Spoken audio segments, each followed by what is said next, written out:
Hey folks, so we should be live now. Those of you who are on the live chat, if you can say aloha. Or just, Damn it. just hi if you're feeling. I meant not to mention the shirt. Yeah, if you can say aloha if you can hear us, then that'd be really good, because when we look at the screen, the kind of live stream screen, it's there's a delay. There's about a 10-second delay. It's quite big. More, maybe. Yeah. Maybe 30, So it's very difficult for us to tell what your see, now me saying aloha is literally only just coming up on the screen that we're watching. So it's quite difficult for us to gauge what you're actually seeing at your end. Yes! Yay! Yay! Okay, good. It worked. You do the computer, Lucy. There we go. Lucy's on the laptop side because we've decided she's much better with technology than I am. So nothing to do with the fact that the fan heater is right here. Yeah, we've got a heater in the garage this time, because last time we did this we got a bit chilly. So there have been lots of questions coming in, but before I go to those, I'm going to start off with a question of my own, and this is going to reference another channel. So those of you who watch Shadiversity channel, Shad's channel, I've been following the unraveling, unfolding drama of the arrow on the right-hand side of the bow or the left-hand side of the bow. What are your views of that? I have actually filmed a video to do with this topic, but I haven't published it yet. But I filmed it, I think, best part 2 weeks ago, so it's kind of probably not very topical anymore.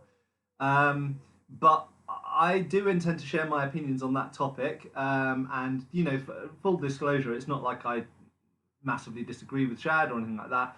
And I think it's really interesting what he's doing, in fact. But anyway, I'd be interested to know on here, prior to me publishing that video, what your views are on that topic. Right, Lucy, do we have some good questions? Oh, and also, whether it's on the live chat bit or on the super chat bit, obviously we'll be keeping an eye on the super chats, so super chats will come through. Now we know what it is. Yeah, they're a bit easier. Hi, Pitts. Hi, Lee. How's it going? Lee McGee, fellow sword collector in Pittsburgh. Good to see you. And we'll be keeping an eye on both of the chat windows that we've got, and the best chat that comes in, or best question rather that comes in, if I see one which really stands out and is good enough for its own video, then I will take a note of your name and I'll do an actual video on the, you know, kind of like normal channel of that question. Just for you. Yeah, just for you. So there we go. So good questions. Think of them. So straight out the gate, before we were even here, Rui Inacio, forgive me if I pronounced that wrong, says, hi, greetings from a Portuguese viewer living in Greenland. Quick question, are there any distinctively Portuguese swords in a similar fashion to Britain, Polish or French sabres? Yeah, so as you know, Portugal had a long-standing alliance with Britain, and obviously fought against Spain and France in the Napoleonic Wars. For that reason, there are some Portuguese swords which very clearly are of similar model or design or inspired by British models, and equally there are some very characteristic Portuguese military swords as well. And one of the, so I don't know a huge amount about Portuguese swords, but one of the really nice things that's caught my eye, I think there's at least 2 or 3 or 4 models of Portuguese sword which have this, is a sort of internal finger ring inside a saber hilt that is for 2 fingers. So you actually put the top 2 fingers through that ring, and it's like a really, as far as I know, you only get that in Portugal. It's very, very interesting. At some point I must learn more about it. So yeah, so there we go. Portuguese swords are very interesting. Not something I know a huge amount about, but I know a little bit about. But hi to Portugal. I didn't know that, so that was interesting for me too. I know, right? Mad. She's a good actress. Throne Sword Pommel would like to know if there are any Swiss sources on saber fencing. Yeah, so there's one that I know of, and I can't remember its name because it's a series of letters and numbers that correspond to a library, like shelf number or whatever. So it could be, is it CGM or is that Dobringer? Yeah, I can't remember anyway. I can't remember the name of the letters and numbers that go with it. And I can't remember if it has a nickname either. But there is one 15th century Swiss source, and what's really cool is it has techniques in it which are very similar to Messer techniques from German treatises, but they're with a basilard, which is awesome because it's a Swiss source talking about the use of the basilard, not the dagger-sized basilard, but a kind of short sword-sized basilard. Yeah, short sword basically. So it's really nice that you've got the familiar techniques from Langmesser, but done with a basilard, and it's Swiss. Cool. So yeah, thanks for the question. Good question. Mateusz Sabat says. Mateusz, that's Polish. Okay. I'll take your word for it. So two quite different questions. He says, "Tell us, Matt, how did you meet Lucy, and what do you use to shave your head?" Which is so topical. You don't know. Off the back of my But, stall, then. God, that's how great that question was. Video gold. So we met at Fight Camp actually. So I've run Fight Camp for about 14 years, and we met like 11 years ago or something. I think I'd been running it for about 3 years, and then more. Lucy. So Lucy's. Lucy's sister is married to someone else who teaches HEMA. They came along to Fight Camp, so that's how we met. And what do you use to shave your head these days? And what do I? So I used the skull shaver, the Bulldog skull shaver, which hilariously they sent me one of, and I've been using it for about the last 2 or 3 months. I've actually not freshly shaven at the moment. I use it about once every 3 days, something like that. And it's absolutely awesome, and they sent it to me free with like no obligation to pimp it or anything like that. But I'm so impressed by it. I am genuinely going to do a video about it on the channel, but I just haven't got around to doing it. As you guys know, obviously we're all locked. Well, most of us are locked down at the moment. So we've got kids here at the moment during the day, which is, as I've mentioned in passing in various places, really has reduced our time to get work done. So I've got a big backlog of emails, and I haven't been listing many antiques on my Eastern Antique Arms website, just because I just don't have much work time at the moment. I've basically got half of what I'd normally have, or even less. Yeah, so next question. So Luke Philgreen would like to know, other than Lichtenauer, Talhofer, Mayer, and I don't know how to pronounce that, Mayer? Yeah. What other Mayer, longsword are there? There's loads. I mean, yeah. So there's absolutely loads. What I recommend you do is you go onto one of the treatises kind of archives online. There's a couple. I can't remember there's a Hungarian one which is really good and really up to date. There is a more sort of out of date one on the Scholar Forum, which most people don't know exists. But there is a Scholagladiatoria forum, and if you go in there and look through 15th, 16th century treatises, it's divided by century. You'll just find links to absolutely loads of them. Not all of them are by known named authors. Some of them are anonymous. But I mean, there's absolutely tons. I've got to say, as far as longsword systems are concerned, and as far as treatises are concerned, I really wish more people would be studying Morozzo, because Morozzo is super important.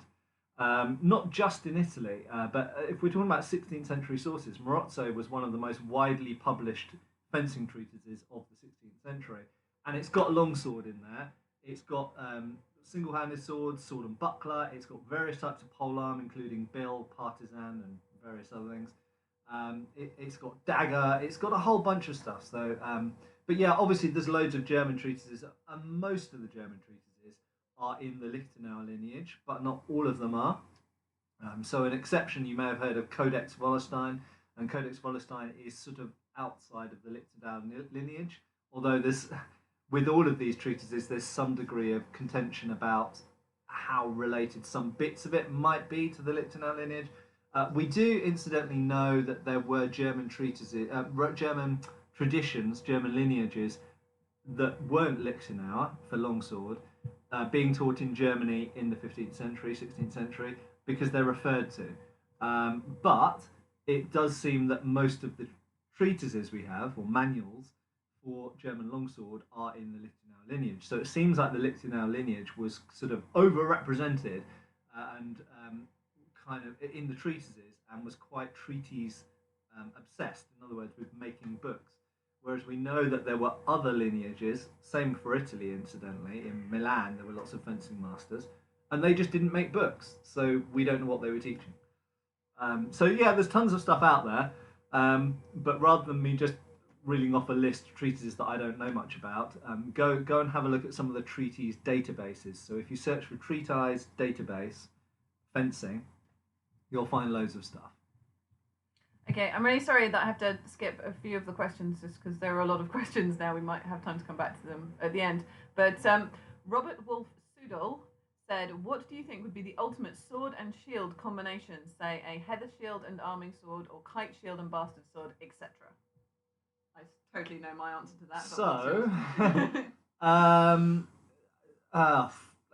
in what context? No, it depends whether armor's involved. It depends what. No armor. With no armour, you want a sword which is relatively quick and can cut and can thrust, something like a side sword. Look, the problem is... Sorry, someone's asked the funny. Not that funny. You carry on. The problem. I just want to say, Iron Pirate, thanks for looking out for us that there are no spiders so far. That's good to know. That is actually appreciated. I literally, after the last one, we were like, we can't see a spider. And then I went back and watched the video afterwards and we could see the spider going across the door. So, sword and shield. You know what? That is a really difficult question to answer because most shields, for example, if you just take shields, most shields are developed for specific purposes in a specific period, which could be because of the technology available or the materials available, and it could be because of the type of fighting. So, are you on horseback? Are you on foot? Do you switch? Do you have to be able to do both? Clearly, a pavis is a super shield for fighting on foot. But if you're a soldier who might have to fight on horseback or on foot, then don't use a pavis, because you can't use a pavis on horseback very well. There are certain types of small pavis, but I'm talking about a big pavis. A kite shield, I'm a big fan of the kite shield. When we come between boss gripped and strapped shields, they have different strengths and weaknesses that I won't go into now because I've actually got a video planned because someone else asked me that question, so I've got a video planned on that topic. But there are lots of shields will do a similar job. I think if you're unarmoured, boss gripped shields are pretty good because they keep the shield far away from your body, so they give you a bigger cone of defence. They're a bit like a giant buckler. So let's say a boss gripped, Anglo-Saxon, Viking, Frankish era shield. And in terms of swords, if you can have any sword from any period, a basket hilt. Probably because you got maximum hand protection, like something like stealing my answer. Something like a Shivona or a Highland broadsword. I mean, broadsword and Taj is a pretty good combo. So yeah, because you can't, if you're in the medieval period, you wouldn't choose a basket hilt because you don't have basket hilts then. So that wasn't an option. Or you might be wearing gauntlets, so you don't need a basket hilt. But so there you go. There's my answer. If you're literally any shields, any swords from any period, and you're unarmored, fighting on foot, should we say, because you really want a strap shield if you're on horseback so you can hold the reins.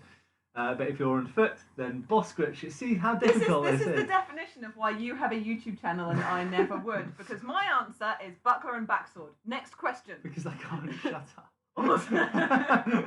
We don't mind. John Evans, funny joke. Exactly my kind of joke. That's what made me laugh earlier. Thank you for that. Donata McGeever says, what percentage of a medieval army would personally have killed somebody? I don't know if you can possibly answer Can we come back to that question? Because someone just above has asked, so the Scholar General has said, have you seen Scalagrim's videos on the LK Chen Han Jan and what are my thoughts? And hilariously, I was watching that video about... is that the man with the beard? Yes, okay. Scalagrim, yes. I was watching that video about... like a couple of hours ago, because I'm going to be testing some of their swords as well. So my answer to that is wait and see what my thoughts of the swords are. I'm getting at least 2, I think probably 3 swords from them imminently.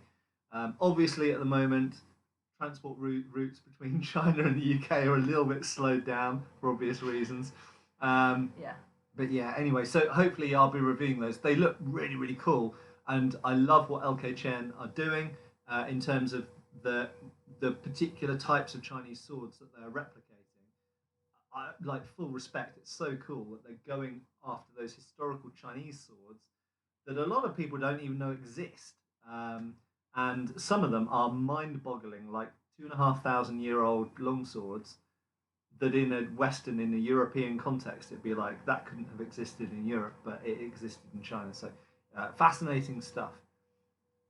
So sorry, what was the question? Was it? So the question was whether this is known or not. I don't know, but what percentage of a medieval army? So how likely do you think it would be for someone who was fighting in a medieval army to have actually personally had To kill somebody? Yes.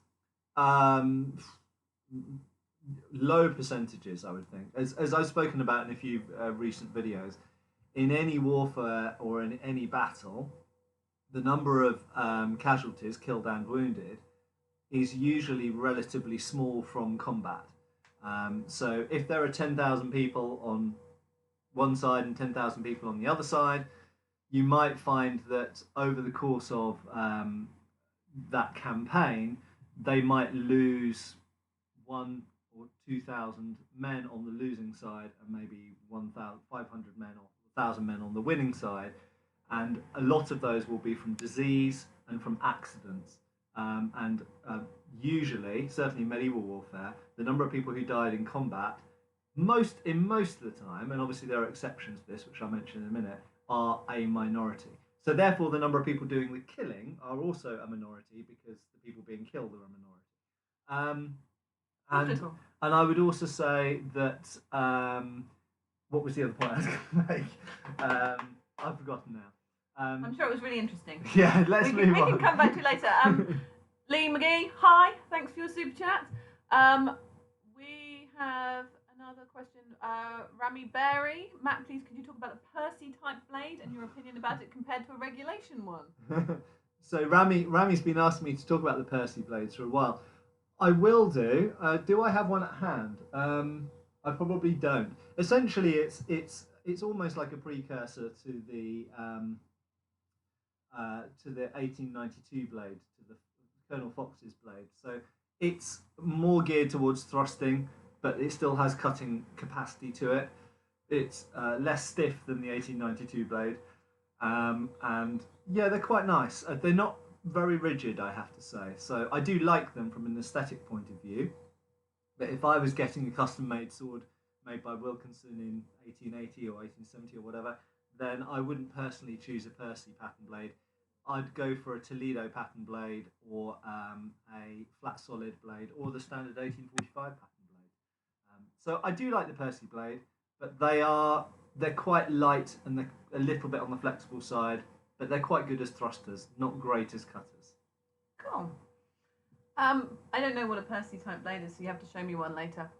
So CJM says, when and why did great swords die out?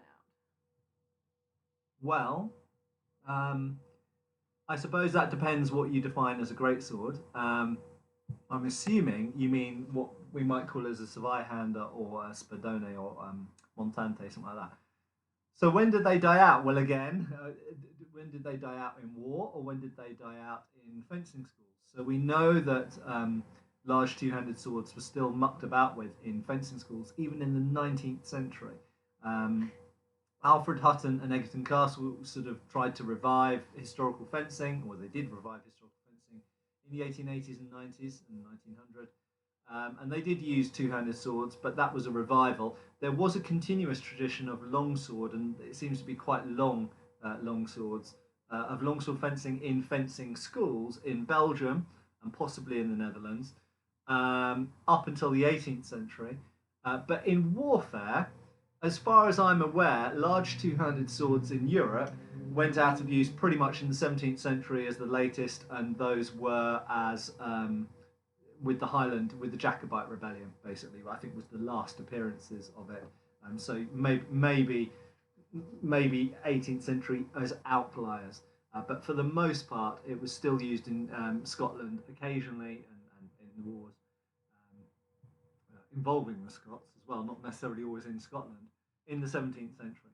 So I'd say by and large two-handed swords sort of fizzled out in the 17th century with some rare exceptions. Outside Europe, it gets a bit more complicated because we know that some forms of large two-handed sword were used in other places.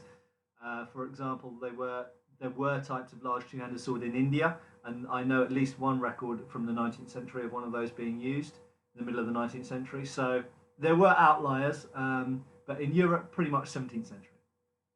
Cool. You've got a big shiny super chat there with a request for a video.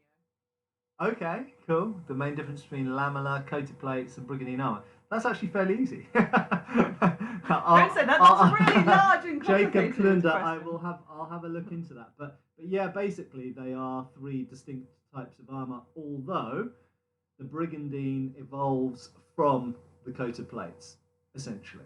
And funnily enough, I wrote my degree dissertation 23 years ago or something, 22 years ago on the development of the coated plates. Lamellar is really a separate, completely separate thing, kind of like technologically, but it is possible that lamellar armor did influence the development of the coated plates into the brigandine. There we go. Okay, there's a question here from Maximus, which says, would you say the origins of the idea that Japanese swordsmen were near supernatural in skill comes from the 19th century? What do you think the origin is? I thought the legend was more around the blades than the blade wielders. Yeah, so that's Lucy's right, I would say. So the 19th century, I have done a video about it, and maybe even a couple of videos about this.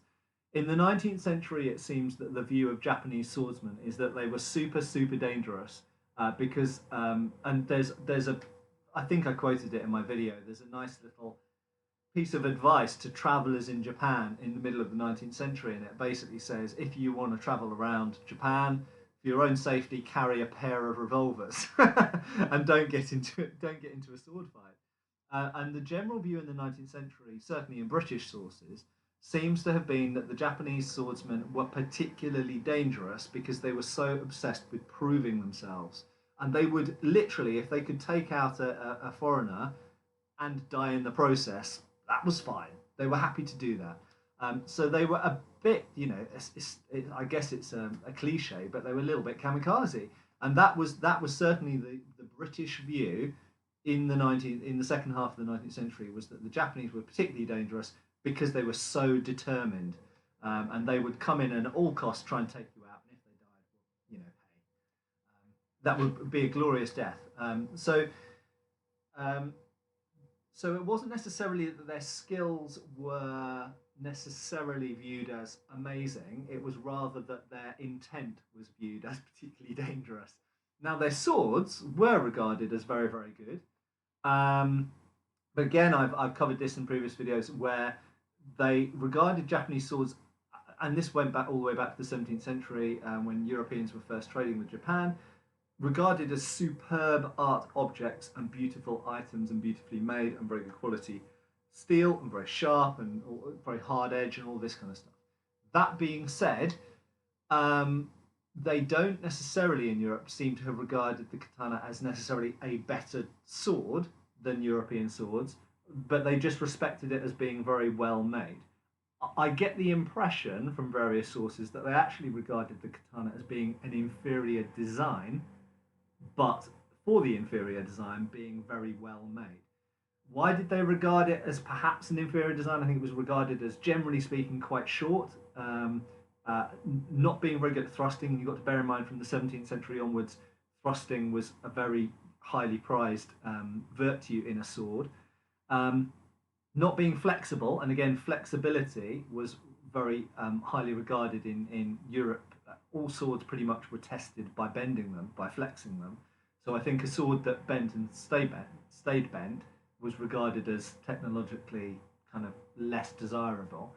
And of course, we've got the fact that they're two-handed, and there was no real big living tradition in Europe using two-handed swords, and they don't have much hand protection. So I think by and large, I don't know, I can't think of any evidence or any examples off the top of my head of people choosing to use Japanese swords rather than European swords, unless, with the few exceptions of people who kind of went native, particularly in the 19th century, and joined the samurai rebels, essentially. So the famous Frenchman that the movie The Last Samurai is based on, it's not an American man, it's a Frenchman, French officer, and he joined the samurai. And yes, indeed, they did wear traditional Japanese stuff and use Japanese weapons. But aside from that, I can't.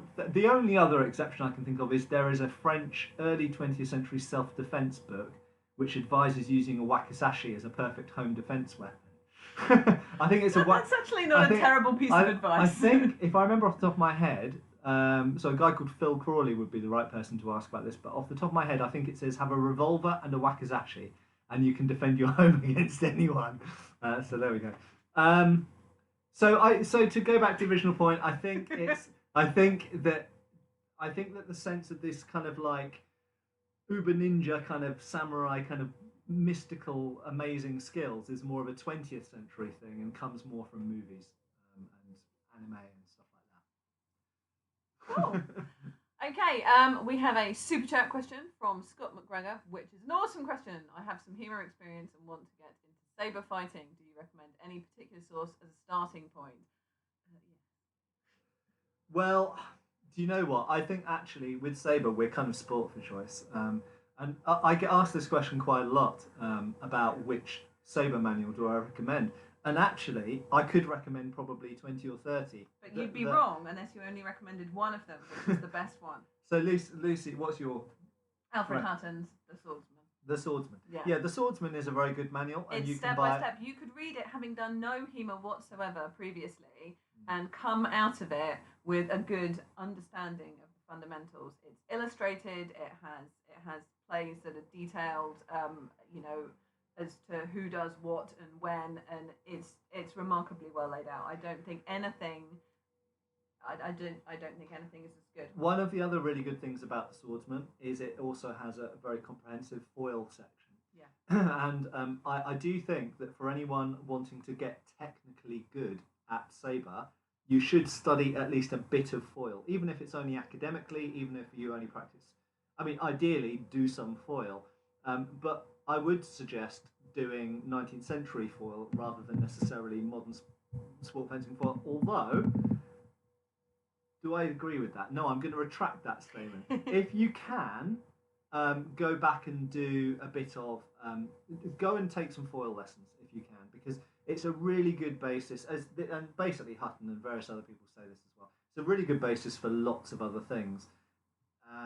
Saber is also a really good basis for Saber, and if they are within distance of a club that does Saber, they should do that. Yeah, modern Olympic fencing is a good basis for 19th century military fencing as well.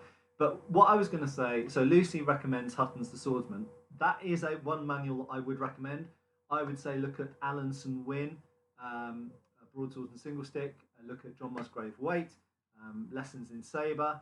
Have a look at Roworth. But a lot of this, as I said before, a lot of this depends on what specifically, if you're wedded to a certain period. If you want to do Napoleonic period Sabre, well then look at Angelo and Roworth. If you want to do Victorian British Sabre, look at Waite and Hutton and Alanson Wynne. And single stick as well, look for single stick sources, because remember single stick and Sabre were interchangeable at that time, and very often those manuals might be labelled as single stick rather than a Sabre. But there's loads of other cool stuff out there. I have a long-term desire to look more into the German Sabre material, particularly the system of Christmann, because it's very different. I have a desire to look into certain Spanish Sabre material because it's based on destreza and it's very different to British and French Sabre material. I should also just throw in there British and French Sabre material is quite similar to each other. I have already looked at some Italian material, and I intend to look at a little bit more Sabre material. After Rodelli, Italian Sabre changes quite a lot. Rodelli was very, very influential and kind of turned Italian Sabre on its head. So prior to Rodelli, Italian Sabre had been more like Anglo-French, and afterwards it was very distinctively of its own. And finally, there are a couple of Russian Sabre manuals that I would love to get translated and look more into. And they're very different systems. Although, hilariously, I have seen a Russian Sabre manual which is based on Angelo. So clearly there was some cross-pollination, even from France and Britain all the way to Russia as well. And American manuals, I think my favourite is, what's his name? It'll come back to me later, but what's his name? It's left my brain now. Sorry about that. That's the downside of a live stream. But there are a few good American manuals as well, and some of them are based on British manuals or French manuals, and some of them are distinctively of their own thing as well. Okay, so there's a cool fitness question here from the Thomas. What kind of exercises would be best to do at home to prepare physically for starting doing HEMA if one is currently quite out of shape? This is a cool question as well, because most of us can't actually do HEMA at the moment anyway, being stuck at least 2 meters away from other humans and or looking after children and working all day and therefore unable to train. But it kind of depends which kind of HEMA that you do. For example, for Saber, doing lunges every day is a really, really useful exercise, but just general cardio and weights. And if you have any Indian clubs, they're really good as well for mechanical movements. I'd break it down into 3 sort of things, and I'm not a fitness expert at all, so this is my crude understanding of the world, according to Matt. But I would break it down into cardio. So you want to be able to increase your. I think you might have lost the stream for a minute there. So hopefully we're back. We think we just went offline for a second there. If you can hear us again, say huzzah. If you say huzzah, then we know that we're back online again. So I think basically what I was saying about strength was that strength is important in any form of HEMA. Strength is important in any form of HEMA, but a bit like archery, the strength that you need to develop for certain branches of HEMA is often quite specific to that particular branch of HEMA. So, for example, if you do Italian rapier from the 16th, 17th century, then you will find your legs getting extremely worked out from the positions that you come on guard in. If you do Saber, you will particularly find that your forearms, shoulders, and maybe your thighs, depending on what else you do, get quite tired. If you do longsword, you might want to look at wrestling type kind of fitness and strength. So, different types of HEMA are a bit different. But to answer the question a bit more concisely, I would say fitness first. What you want to do is try and get your stamina up. So simple things, push-ups, crunches, jogging. If you can't go out to run, then just running on the spot. A little bit of aerobics type stuff, whether it's like squats, star jumps, burpees, all of that kind of stuff. And try and do it every day if you can. I don't, but I probably should. And just try and build up that, build up, I suppose, the kind of build up your body's acclimatization to physical activity first. Then maybe look at strength later. But I would say, unless you're already doing strength training, which is great, then look at exercises which focus on the particular things that you will need in that branch of HEMA. And obviously it is slightly different if you're doing small sword, or if you're doing wrestling, or if you're doing whatever else. But so, good cardio is good for anything. And honestly, there are loads of people in HEMA who are strong and who are flexible, but are not fit. And me, that is one of my absolute weakest points. Is I'm fast at sprinting. I'm not weak, but my stamina is just rubbish.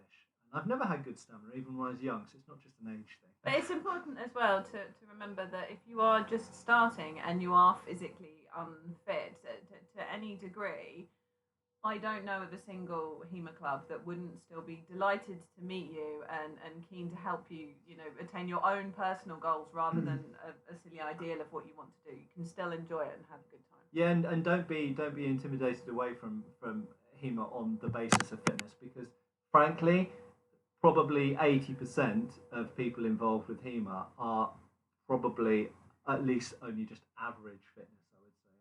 You're looking at me, I ain't answering that point. Well, yeah, I mean, it's obviously that's a controversial point, but a lot of people are involved with HEMA, and some people who do very well and they aren't very fit. So fitness isn't a barrier, but if you get fit, it will increase your enjoyment, and certainly it will increase your performance and probably what you get out of it. But I do know people who joined my club and were, extremely, by their own description, out of shape and unfit when they joined. And doing HEMA and getting into HEMA motivated them to then do the fitness stuff.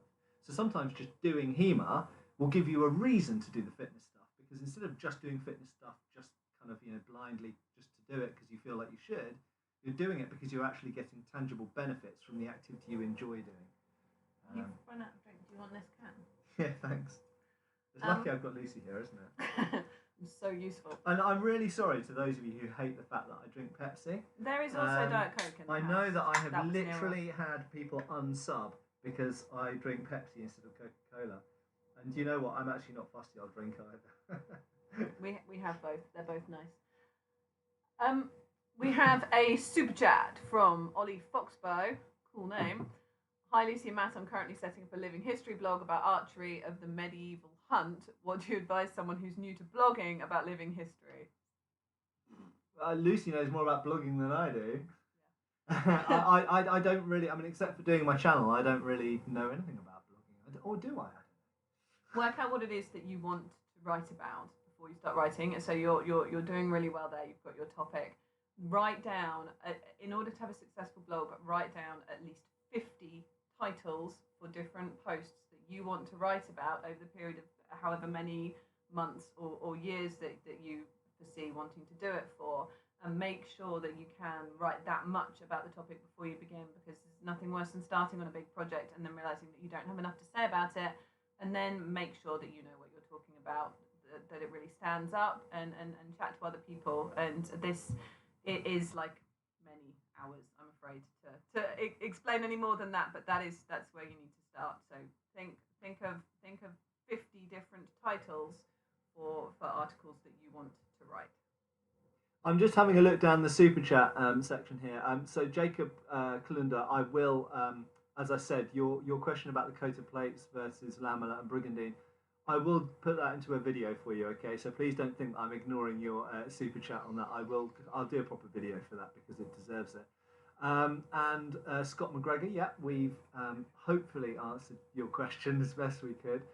Mark Suarez has an interesting, so in the super chat, Mark has asked, you've touched on the practicality of knife laws in a couple of videos. I have, and you know, I still get all manner of responses under those videos, even though they're very old now. They're one of those videos that still keep getting people.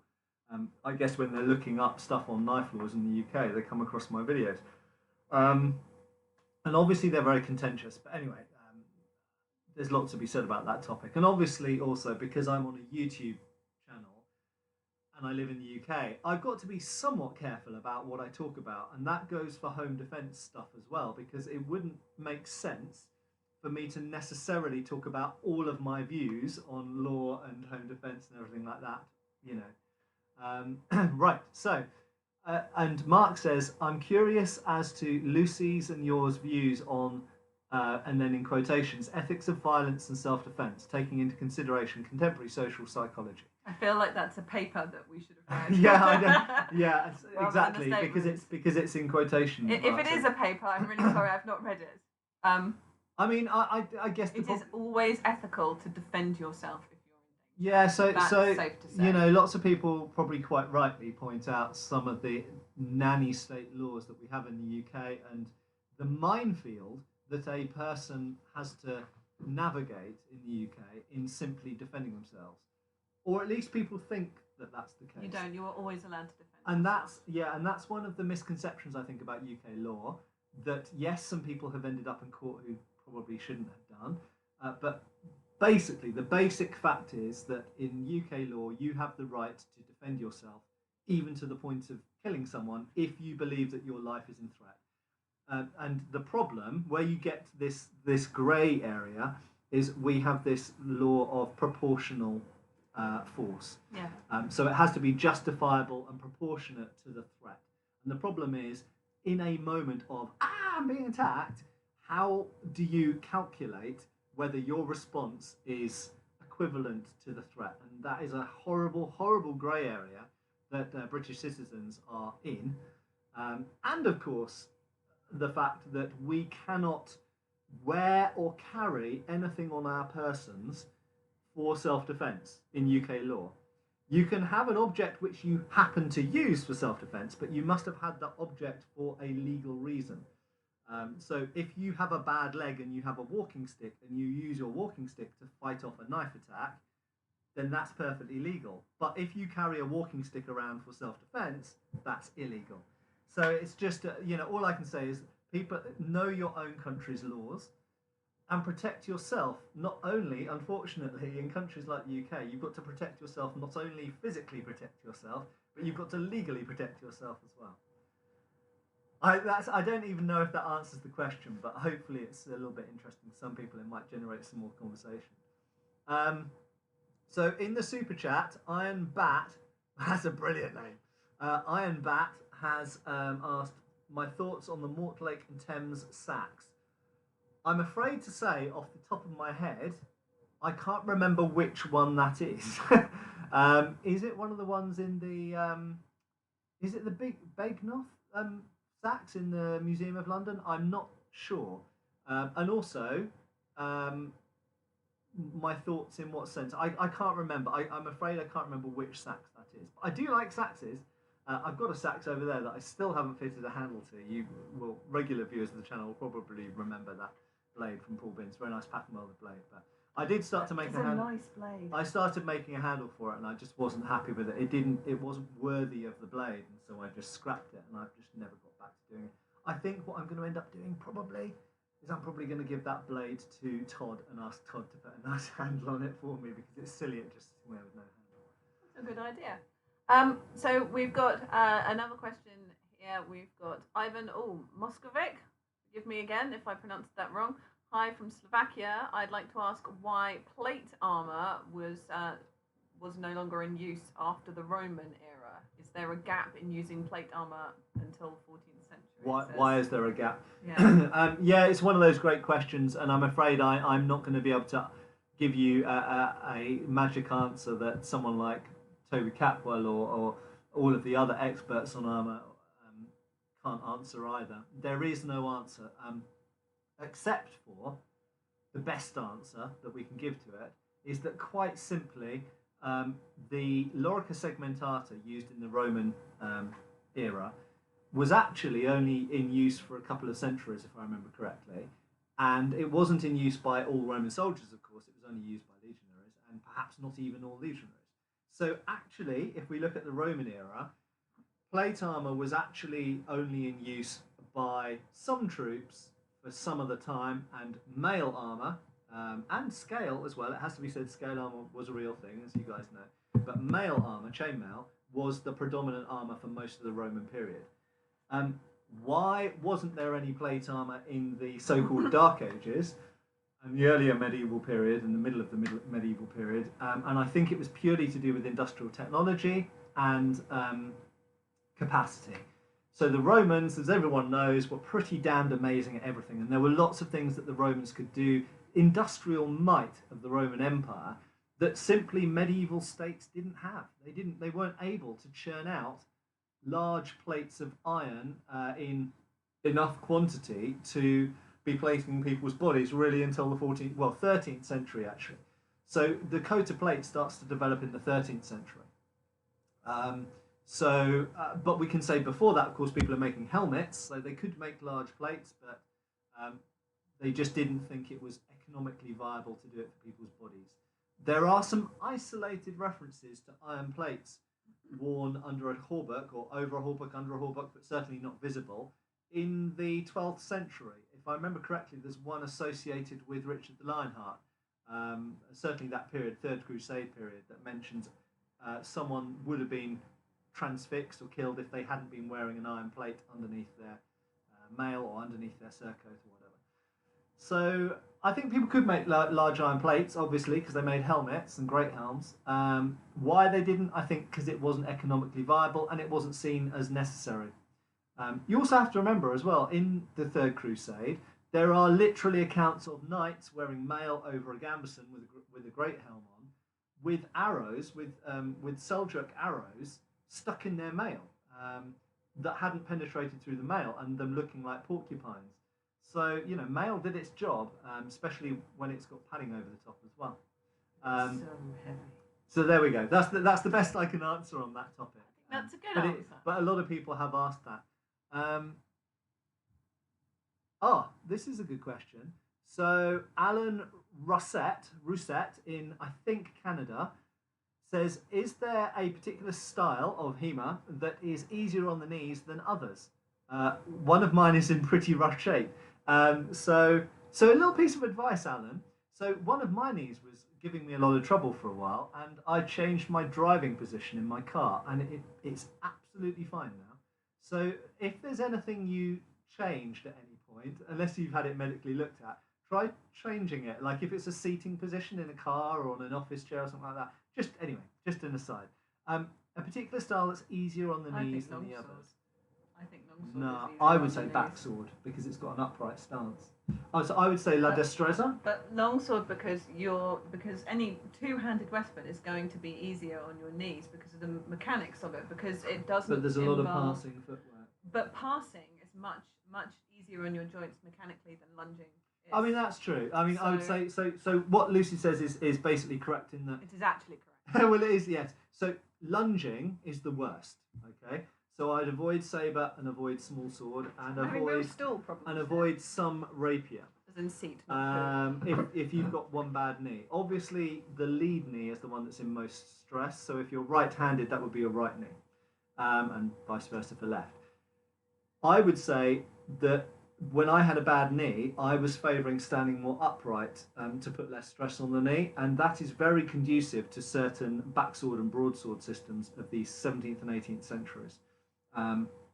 All the way through, well, particularly 18th century backswords. So there's a whole bunch of British backsword sources of the 18th century where they basically stand upright and keep the feet relatively close together. So that's fine. And also Spanish destreza rapier, where they stand bolt upright and have the bodies in kind of a right angle. So the body's upright, the arms outstretched. If you look at... no, they don't lunge.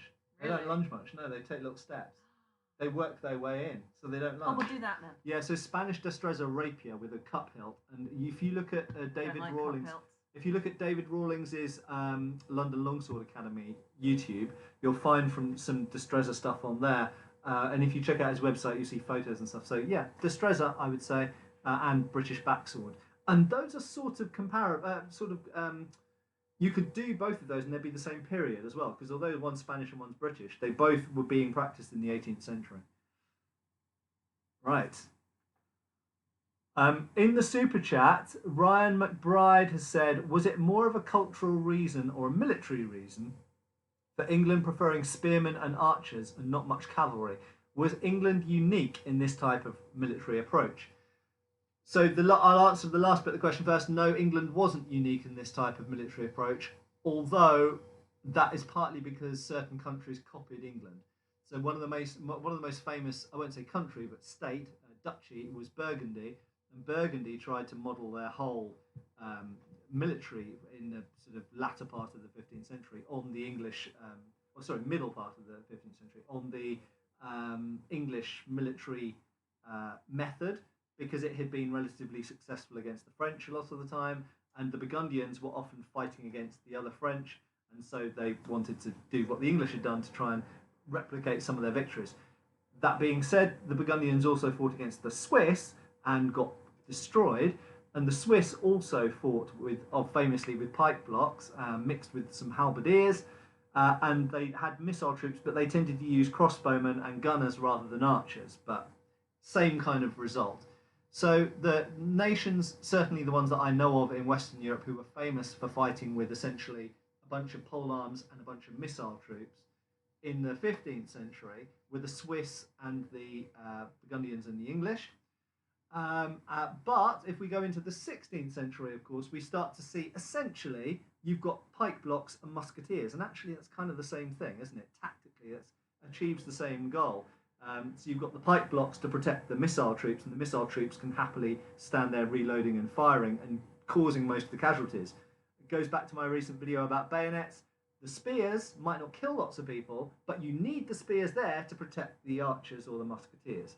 So it's part of a kind of linked-in unit, and they need to work in unison to work as an army as a whole. And to go to the beginning part of the question, was it more of a cultural reason or military reason for England preferring spearmen and archers and not much cavalry? You know, this is well documented how this came about in England. So England did used to use mass cavalry charges, and they were defeated by the Scots using schiltrons or spear blocks. And that is the point at which the English went, those schiltrons, those spear blocks, they work really, really well. We've got really good archers, and they'd be even more effective if we used kind of schiltrons as well, essentially an early pike block, really. And so those two things were combined famously at places like the Battle of Crécy and Battle of Poitiers, and it worked fantastically well and nullified cavalry for all the same reasons as it did in the 17th century with pike blocks and musketeers. Because if you've got pikes, what can cavalry do to it? And then you can shoot with your missile troops. So I would just say what the English did in the 14th century with spearmen and archers, some men-at-arms, knights mixed in there as well, is really a kind of an early precursor to what everybody was doing really in the 17th century. Cool. Okay, I'm going to direct your very exciting next question to Neil Leffler. What is your favourite sword-centric movie that you love but has crap sword fighting? See, it's really hard to love a movie when it has crap sword fighting. Highlander. There are examples. Highlander's got to be one of them. The two that immediately come to mind are Highlander and Conan the Barbarian. So I love Conan the Barbarian as a movie. I love almost everything about that movie, but the fighting is really crap. Although, I'll caveat that slightly. The fighting does sort of look like fighting. At least it's bloody and gritty. So I like that side of it, even if the sword fighting itself is pretty rubbish. In terms of Highlander, so I love the idea of Highlander. I of course love the soundtrack to Highlander. I like loads of things about Highlander actually, but the sword fighting, let's be honest, is so bad. What can you think of any other movies that you love? Now that you've mentioned Highlander, that's you all can't that's get going Highlander around off your my head, brain. yeah. No. I mean, there are others. So there's an old I think it's from about 1960, or maybe even it's the late 50s, film of Ivanhoe, and I love that movie. But some of the sword fighting in it's hilarious. But it does actually, it's exciting, even if it doesn't look anything like real sword fighting. What other movies? I'm sure there are I'm going to think of so many after this live stream. That's okay. We'll come back to you on that, because in fact we'll probably just keep naming movies as this goes along.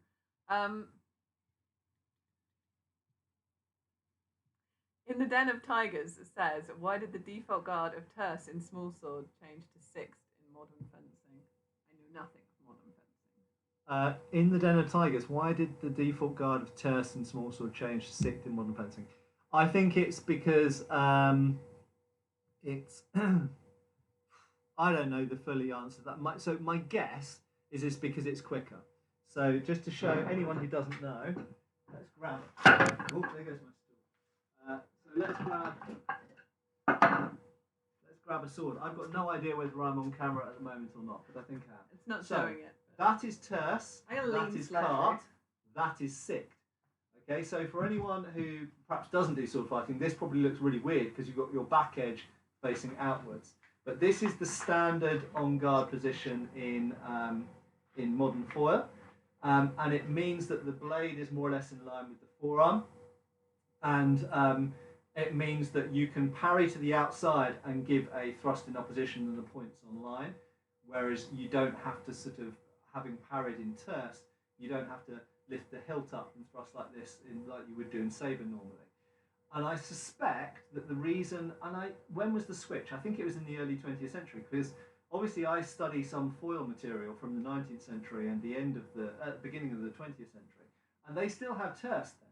Okay, so they still have terce and cart, and they have sict as well, but sict is an occasional parry that you do at the same time as usually as an immediate riposte in opposition, which incidentally is mentioned as early as Manciolino in 1531. And I suspect the reason that it became favoured in modern foil is because it means you don't have to change the orientation of the hand. So to go from terce to cart, so hand above the sword, pronation, to hand under the sword, supination, that is slower because you have to twist the hand around, twist the forearm, rather than just this. Okay? So in modern foil, they tend to, most of the time, tend to keep the fingernails pointing upwards. Part of it could also be because originally, obviously, foil was the practice weapon for small sword, and there were more thrusts given down below. Although the target was still the torso and the crotch, and the face was off target, you still had to know how to protect this and potentially the thighs as well. And so they seem to, in old foil sources, they make more of the inverted, so what's known as half circle guard and second. So, maybe there's some sort of contextual background there as well to what they were actually practicing and why they were practicing it. So the kind of, I don't like to say it, but the kind of move maybe a bit from the kind of martial mindset to the just modern Olympic mindset. But yeah, basically, I think it's because it's quicker. But for some reason, they in the 19th century, sicht was considered a particularly weak parry, and in fact, Alfred Hutton in Cold Steel does teach sicht with the saber, but he's teaching it with the light saber, and he's saying that basically this wouldn't really work well with a military saber, but this is fun fencing with a lightsaber, and this is another fun thing you could do. But, right, I hope that sort of answers that question.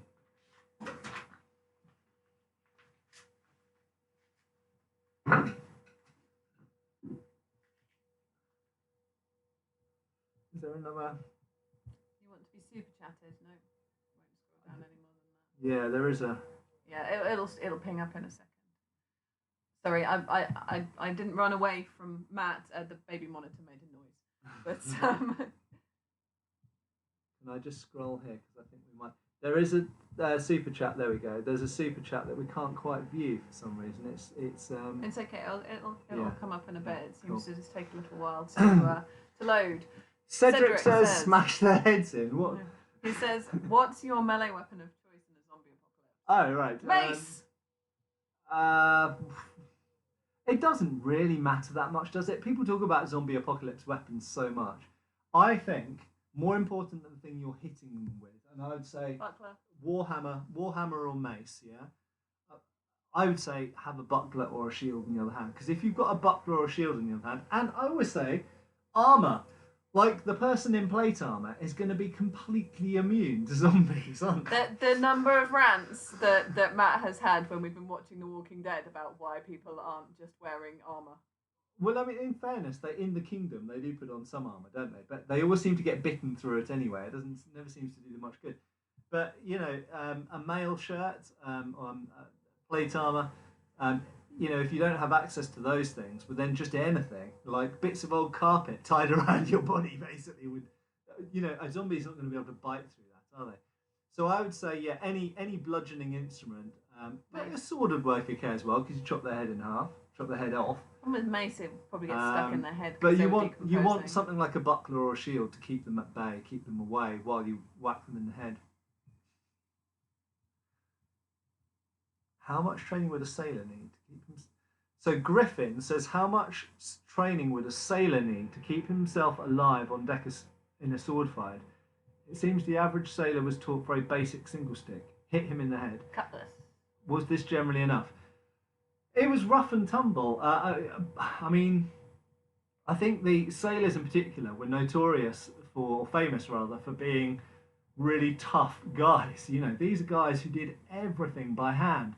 Whether it was, hauling things up or climbing up around the mast and up in the rigging and, handling massive, great heavy weights the whole time. So they were tough manual labourers and who probably got into punch fisticuff fights quite often, probably knife fights as well, and teach them some single stick, and they're going to be dangerous guys. And I think they probably went for it quite hell for leather with the single stick as well. Bear in mind, certainly in the 18th century, there was still very much in Britain a living tradition, and in France as well, a living tradition of single stick, where they didn't wear any protection, and the person who won was the person who managed to make the other person's head bleed. So I think they're pretty tough, and do you really need to teach them much of a fencing system? I would say just make sure they know how to hit and give point and basic parries, and then get them to practice. And bear in mind, they practiced often as well on board ship. It was seen as one of the good forms of exercise for them. So, yeah, I think they would have acquitted themselves very well. Certainly well enough for storming on board enemy ships and defending theirs and that kind of stuff. I think generally speaking, if you got the right bunch of people as your soldiers, they probably need less training than a lot of people think they do. Certainly in that kind of activity, it's not like they're operating machinery for the most part. They're training, loading and firing a cannon is probably more of a challenge to teach them than teaching them how to whack each other with sticks. Right, let's. I'm afraid it's removed an awful lot of comments from our screen. I'm not sure if it's a problem with it loading. So okay. I'm afraid some of you have asked good questions that I scrolled past to go back to, and now they're no longer there. So hi Harry. Hold on. So if you just go back up a minute, Yeah. Mark Suarez said a bit more context. I'm a playwright, and I'm trying to compile an overall perspective of the morality of the use of force. That's a big topic. The problem with anything that's to do with morality is it's obviously going to be personal, and you have big psychology lectures on morality and ethics and whether they're actually a thing or not, or just sort of derived from our own view of the world around us. But I don't think so one thing I'll throw into that, which is sort of related, and I was thinking about the other day, is I think people, when they're looking at historical periods and environments, sometimes underestimate how much a person's willingness to kill someone else or gravely injure someone else is related to not just the law, but also their religion, and how that religion was interpreted at that particular time in that particular place. So, if you look at dueling texts, and that doesn't necessarily mean treatises on how to use a sword, but there were a series, because dueling became almost an epidemic. These days I'm reluctant to use that word, but because dueling became an epidemic in the 16th, 17th centuries, some people did write books about the morality of dueling, basically trying to argue that people shouldn't be dueling, shouldn't do it. And one of the main points was that basically you should avoid duels if you're a Christian, if you're a good Christian at that time, you should avoid duels, and if you do get into a duel, you should try and avoid killing the other person. And I think that sometimes when people watch a lot of movies, like all of us do, and a lot of TV series and stuff, kind of like killing people is sometimes trivialized and made more simplistic in TV and movie worlds than it actually is in reality. And I think often fear of repercussion, and that could be legal repercussion, but also if I kill, think about Shakespeare, think about the Montagues and the Capulets. If I kill that person, then there's going to be a blood feud between our families, and what might that bring down upon the heads of my family, kind of thing. Also, financial repercussions. So in the medieval world, if you killed someone, you basically, if you didn't end up going into prison for it, you would have financial repercussions for it. You'd have to pay the family a certain amount. And in the Anglo-Saxon world, there was something called the vergelt, which is the value of a person.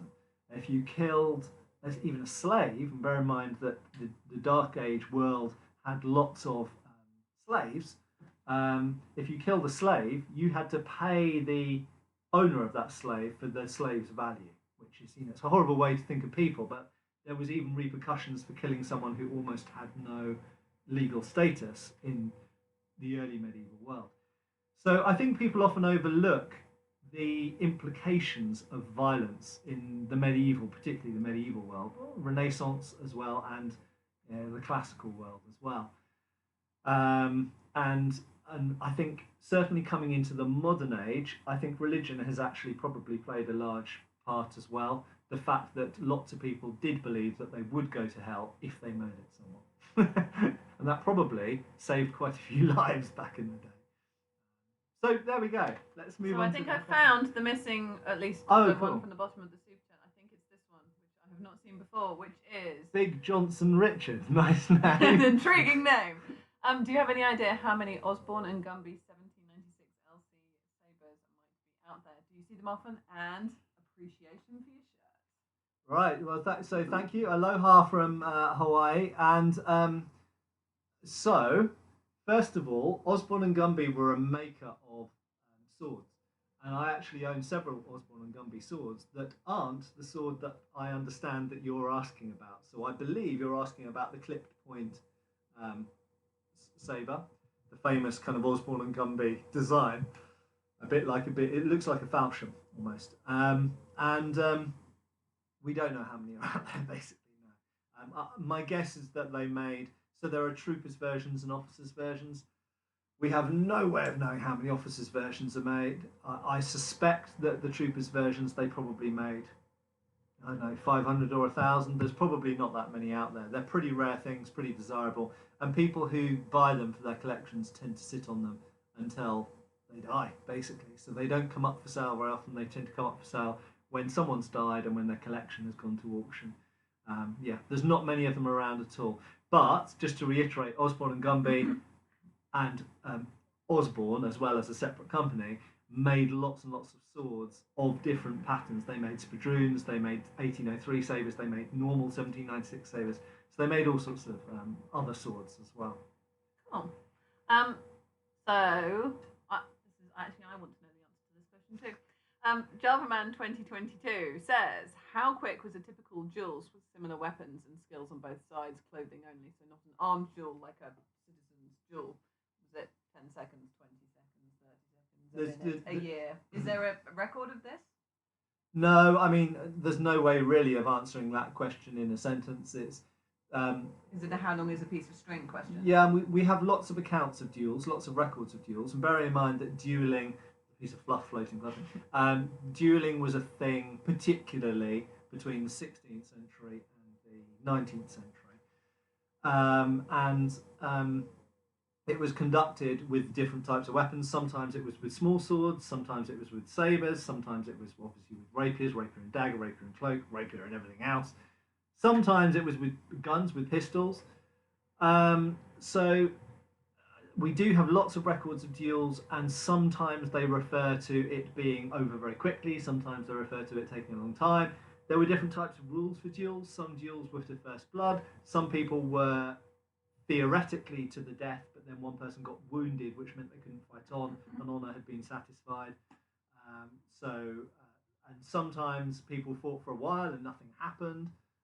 Sometimes people turned up for duels and they went through all of the kind of rigmarole of doing everything you do for a duel, but then the duel itself didn't actually happen. So there's all sorts of parameters, all sorts of... I don't know what the longest duel is, but that'd be an interesting point to research.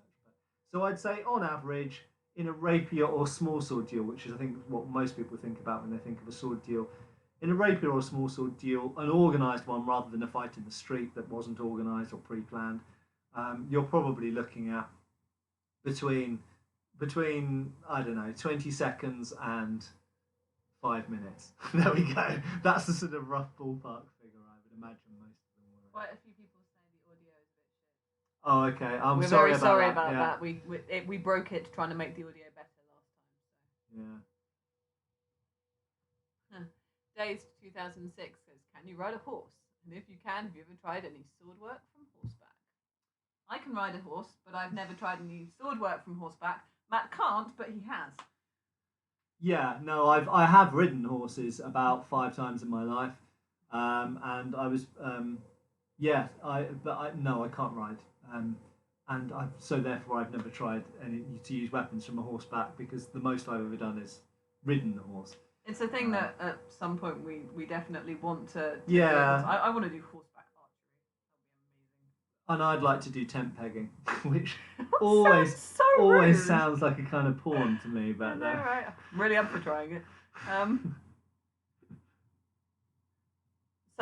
Grand Emperor Nathanos. Oh my god, I shouldn't be reading things Nathanos House Laden. There you go. Would like you to check out Nintendo's Fire Emblem series. Can you check out Nintendo's Fire Emblem series? Okay. I think that's for it's you. a game. Well, aren't you the Nintendo player? I am a Nintendo player. I assume that's a game. I never played a Nintendo, so Lucy will have to I don't know that. what your emojis are. They're confusing and slightly alarming. Are they monkeys? I think have we done all the super chats for now? I haven't seen any more. Obviously, there's a super chat thing, so we've got different windows for your different questions. So we've got tons of stuff in the live chat. Super chat, we can see a bit more Also, the easily. live chat does this like jumping dance just to really confuse your brain. So if I look confused at points, it's not what Matt's It's because saying. when a new message pops up, it kind of moves it up. No, it's not that simple. Oh, right. It's just at random at some points.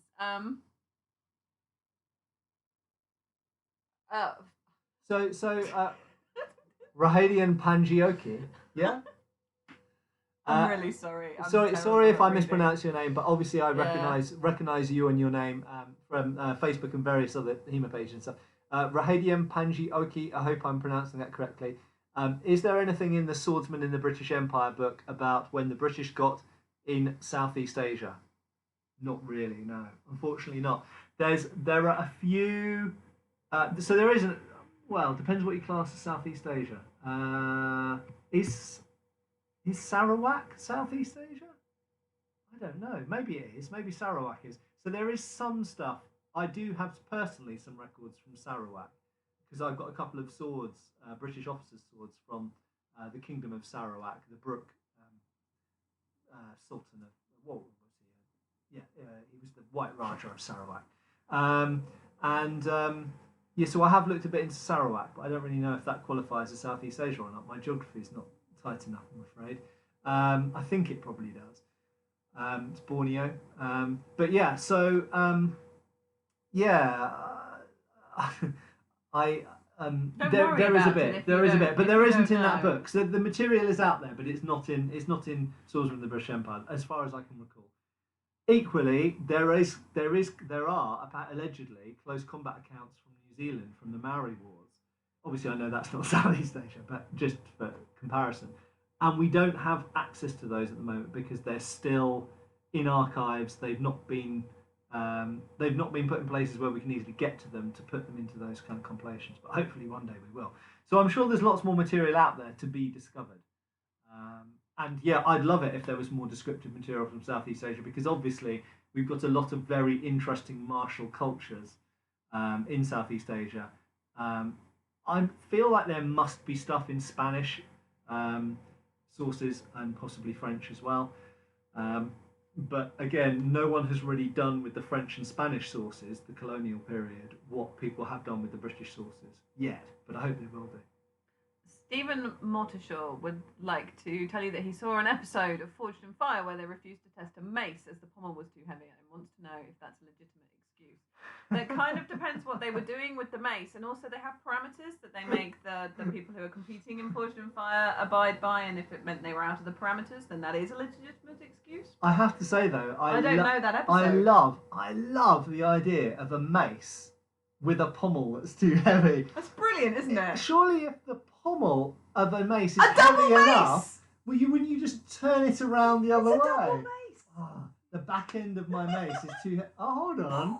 I just hit them with the other end. Yeah. I haven't actually... Well, I've not seen that I thought that we had seen all Forged in Fire, but maybe not. Maybe it's a new one. Yeah. I think it's a legitimate excuse? I don't know what their parameters were. It might have been, but... I mean, if it was so heavy that Doug couldn't lift it, then maybe. We love Forged in Fire. I'm imagining something that just looks like an old like strongman dumbbell with two big balls of iron on each end. That Nintendo Fire Emblem. Vernon Chan says, "What are the non-lethal options in a sword fight?" Sorry, what? What are the non-lethal options in a sword fight? So, what ways can you hurt someone without killing them, but with a sword? Like death by 1,000 cuts. So, like, you can't just say grappling because you have to use the sword. Well, no. In a sword fight. So, I mean, the obvious things are grappling, throwing, disarming, those kind of things. Same as against a knife, basically. So something that immobilizes their sword or their ability to fight you, or at least you beat them in that way. So they can't do it to you anymore. But in terms of using the actual sword, pommeling them in the face, pommeling them in the head, punching them, grabbing them, and of course using the edge and the point in non-lethal parts of the body, so arms and legs for the most part. So the most famous one is the coup de Jarnac, so the hamstring. So if you manage to get one of your edges to the back of someone's knee and give it a good old draw cut, you're going to hamstring them, and they're going to be rolling around on the floor, and they won't be able to stand up. There we go. That's someone who's not a word would like to know what your opinion of Fiore delivery is. XSI 9mm. What's my opinion of Fiore delivery? Well, I teach Fiore, so I think he's freaking awesome. No, yeah, it's a good source. Honestly, I think it's a really nice system to get into and spend your life doing. If your main interest is longsword and you really just want to do longsword 99% of the time, then you're probably better off going to German sources, because frankly, there isn't an awful lot of repertoire in Fiore for longsword.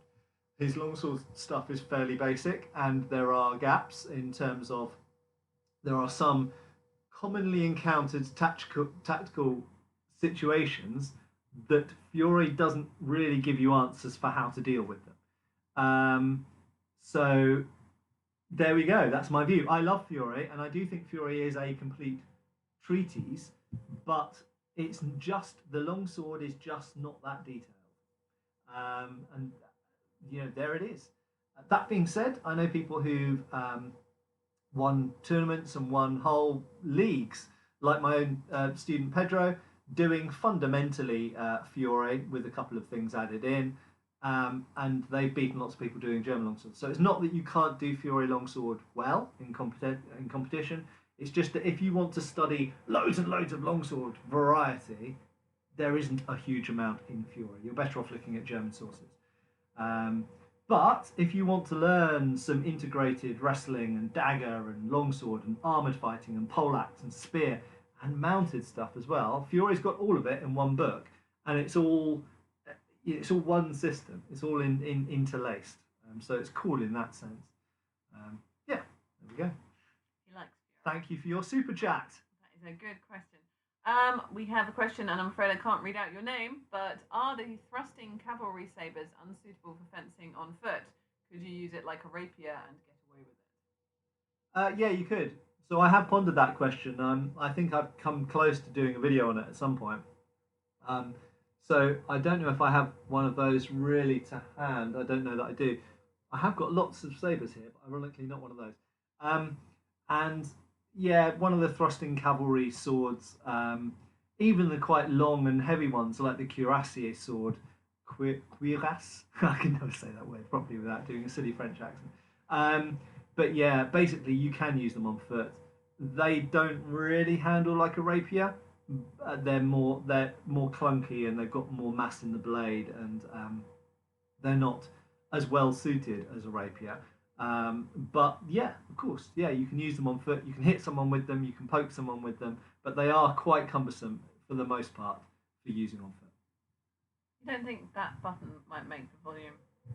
That's our output rather than the input, isn't it? No, that's my volume. Yeah. Sorry, there's just nothing that we can do other than try to enunciate in a better fashion. Yeah. So for those of you who weren't here in the last live stream I tried to link up an external mic so you get better sound quality, and unfortunately the streaming software that I use to stream through YouTube, because you have to have external streaming software, and I think I've got one, it's OBS I think, it really hated the microphone. It just went, no, I'm not doing anything. And then when I unplugged the microphone, it wouldn't reconnect the integrated microphone in my laptop, and I had no sound at all. And hence I was late for the last live stream because I couldn't get the sound to work. And looked slightly stressed at the beginning, but you recovered magnificently. Yeah. May Gwis would like to know if you could comment on the role of grappling in HEMA and its evolution over time. Sorry, where's that? The role of grappling in HEMA.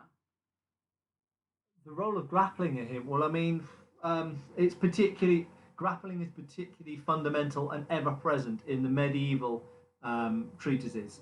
We know that wrestling was a hugely popular sport, and we know that in the medieval period they differentiated between, a bit like in Japanese martial arts, they differentiated between wrestling for sport and wrestling for your life, and that's how it's defined. So essentially, to the death wrestling, or at least to incapacitation wrestling, and kind of sport wrestling. And sport wrestling, as far as we always know, you can go back to the time of the Greeks, all the way through medieval period, has always had particular rules. And Lucy used to do catch wrestling with Martin Ostwick, and there are many different systems for doing wrestling. So whether you're looking at Asian styles, whether you're looking at something like judo, or whether you're aikido or whatever, or whether you're coming back to Europe and you're looking at Cumberland and Westmoreland wrestling, or you're looking at catch wrestling, or you're looking at Greco-Roman wrestling, or whatever, they all have particular rules, and that leads to different repertoire. Okay, so for the most part, it seems like the modern kind of MMA way of mixing things together, with the kind of no holds barred thing, is, I won't say a completely modern thing, but it's not typical of old school wrestling. Old school wrestling tended to be different wrestling systems and different wrestling styles and different ways of winning. One might emphasize that if you threw a person on their back, you won. Another one might emphasize you have to get a submission out of a person. Another one might emphasize getting, I don't know, one of their shoulders on the ground. Yeah, shoulders on the ground, all this kind of stuff. So they were specific, whereas wrestling for life involved other things like eye gouging and pulling and tearing and doing small joint manipulations and things that you can't normally allowed to do in sport wrestling. So wrestling has always been there in Europe. There has never been a time in European history when wrestling hasn't existed and been a thing, both as sport and as a kind of to death kind of thing. And it is very important for medieval martial arts in general. I've not studied wrestling really to any degree worth speaking about, but if you want to take your medieval martial arts to the max, you should be studying wrestling at least a bit to make your grappling. So even if your focus is on sword stuff, whether it's Lamellar or longsword or sword and buckler or whatever, you should know some grappling skills in order to really make your wrestling at the sword, as it's called, convincing and effective and safe for you as well, safe for the other person. As we get into the Renaissance, it seems that there was more of a separation between wrestling and the sword stuff. So although there is still grappling and there is still things like disarms and throws and stuff in the rapier material, you see gradually less and less wrestling. Probably one reason for this is, rapier and dagger come in, and if a person's got a rapier and dagger, it becomes, relatively speaking, harder to grapple with them because you're more likely to get stabbed. And by the time we get to the 18th century, it seems that wrestling is still very much a thing and very much an activity, but it seems to have become really quite separated from swordsmanship by the 18th century. Although you do get some treatises which have wrestling, I think Zachary Wilde have wrestling and swordsmanship in them, so they're still in the same kind of space, as it were. And then by the 19th century, for the most part, and with some outliers, we don't get very much grappling at all in 19th century swordsmanship. And they do recommend, in the latter part of the 19th century, some sources, Hutton for example, recommends learning some boxing and some wrestling as an augmentation to your general martial arts skills, or if you come close into grapple. And in fact, in the end, in 1897, Hutton does go and start looking at integrating techniques from Marozzo and from George Silver, sort of grappling, I call them grappling techniques, into his swordsmanship to make it even more martial and rounded. I found another question. I'm terribly sorry, and then I lost it, and I can't find it again. But someone asked something that sounded interesting to do with a sling staff, and apparently it's something that Lindy Beige has talked about. And I'm Yeah. very sorry if you want to ask it again, if it was more than just Matt generally talking So about I do this know about thing. the staff sling, but unfortunately we didn't catch the question because of the weird scrolling And on this. it jumped away, and now it's gone. But if you want to ask it again and it comes back up again, I think we've had another super chat come in as well. But it won't let you scroll to it yet. Well, it will be on here. Oh, below. no, it's... It'll be, no, it'll be below this one because it'll be after that. Okay. No? Go down. Whoa. There you go. It just jumped magnificently. Lee McGee in the Victorian British Army. Were there regimental fencing masters? And if so, were there any official qualifications for them? So that's complicated to answer. So you had drill instructors, you had regimental drill instructors, and it seems that some regiments also hired or had on hand professional fencing masters who came and taught there. So I have a very strong reason to believe, I need to do more research on this, that the foot guards, for example, so the Grenadier Guards, Coldstream Guards and Scots Guards, had a resident fencing master, but I haven't yet found out who it is. I also know that William Tohey, who I wrote an article about on Eastern Antique Arms website, he was a fencing master who did create a new swordsmanship system for the British Navy, Royal Navy and Army. And I also found out that he taught at least 2 or 3 of Queen Victoria's sons. So these sorts of fencing masters, and we know this with Henry Angelo as well, we know that, and Alfred Hutton used to teach the Rifle Brigade, the London Rifle Brigade. The London Rifle Volunteers, sorry.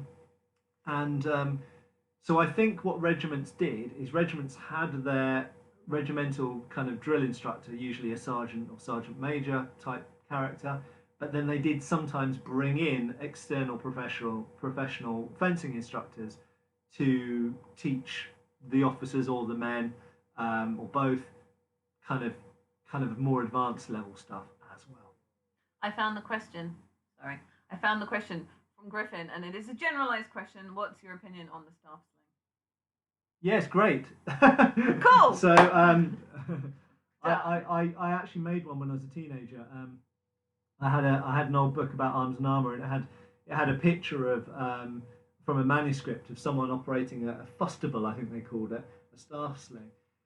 And so I made one with a dowel, probably it was some kind of tool handle, and I made a pouch. I can't remember what I made it out of, with a string at the end with a release. During the summer holidays at my grandparents', I used to put cooking apples off their cooking apple tree, and I used to throw it from the staff sling and see how many gardens I could throw the apples over. So yeah, as a teenager, I used one. Maybe now that I've got space to here, maybe we should make one and throw stuff. I'll make one, because the problem is you need something to throw, and I had a ready supply of apples that no one ate because they were cooking apples, and we never bothered doing much with them. We've got an awful lot of pine cones. We've got some pine cones, yeah, but not very heavy, but we can still fling them. But it's really, really good fun because the leverage, it's a bit like a trebuchet arm, because you've got the leverage of the staff, but then you've got the swinging pouch at the end as well. So it's very basically it's like a manually operated mini trebuchet. But yeah, they work really well. Cameron Flint would like to know, if you were challenged to a duel, would you choose swords or pistols? I assume the other person has to have the same thing as well. Yeah. So definitely... Have they got a pistol? Yeah, because I'm not choosing sword if they've got a pistol. No. If they've got a sword, then I'd choose a pistol. No. Yeah. No, that's so clear answer. They have to be match weapons. So if they challenged me, I get to choose what weapons are. I'd choose swords. Yeah. I'm not a bad shot with a pistol, but the problem from my perspective, as someone who practices with swords fairly often, is that someone can get lucky with a pistol more easily than someone can get lucky with a sword. And the problem is if someone gets lucky with a pistol, that bullet might go straight through my chest or through my head, whereas if they get lucky with a sword, it's more likely to be a relatively superficial wound to my arm or leg. So yeah, I definitely go for sword, no question at all. There's Harry McCusker. Hi Harry, how's it going? Harry would like to know, why did it take so long for sabres with more protection than a knuckle bow or crossguard to appear? Baskets had existed for centuries, but the earliest sabres with better hand So actually, Harry, you're wrong. Oh, Harry. So one of the earliest European sabres have basket hilts on, and those are Dussacs. Okay, so if we look at the 17th century Sinclair hilted sabres, we can call them sabres. You've essentially got a blade that's like a falchion blade on a basket hilt. So yeah, so there we go. So they started off some of the earliest sabres in Europe, and the famous Swiss two-handed sabre has a basket hilt. And we've got other forms of German early sabre, 16th century sabre, and we've got forms of Italian storta, which some of them are like sabres, basically. So yeah, basically the 16th and 17th century sabres did have basket hilts or forms of complex hilt. And then if we go into for example, the American colonial period of the 17th century, you get sabre blades with a double shell hilt and a knucklebow and things like that. Sometimes it's almost like a mortuary hilt. So yeah, absolutely, you do get complex hilts. Why did they then move to less protective hilts? I think it's convenience. Big hilts are heavy, are a pain to wear, and for a sidearm that spends most of its time in a scabbard, you don't necessarily need the most hand protection. You just need enough hand protection. And honestly, I use sabres all the time, and I use them some of the time against people with basket hilts. And a sabre has, certainly the kind of 19th century sabre, sort of post-Napoleonic, has, I think, a really good balance between hand protection and weight and convenience of wearing. As for the knucklebow, the simple knucklebow, I think that is more a light cavalry thing. So if we look at the 18th century, the single knucklebow came in for light cavalry who aren't really supposed to get into a melee. They're supposed to be hit and run. So in much the same way as the Russian shashka doesn't have any handguard, it's not supposed to need it. Because you're supposed to go in, hit someone, and just carry on riding and get out. And it's a similar thing with the simple knucklebow hussar sabre. Whereas if you look at the heavy cavalry usually have a more complete hilt because it's their job to hammer into the opponents and duke it out. So there we go. And I just grab it. I've got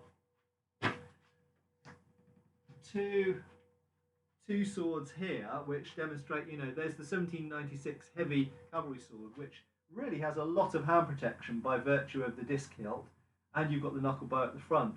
So yes, it's not as much hand protection as a basket hilt, but it's still quite a lot of hand protection. And then cutlasses always had very substantial and comprehensive hand protection as well, for similar reasons, because sailors were expected to duke it out on board a ship.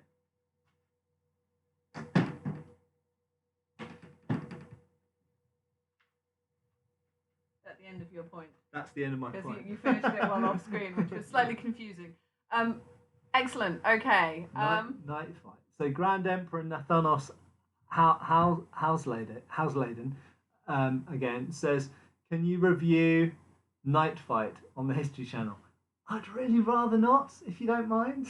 It's really important that we never on camera talk about that programme. No, let's not even go there.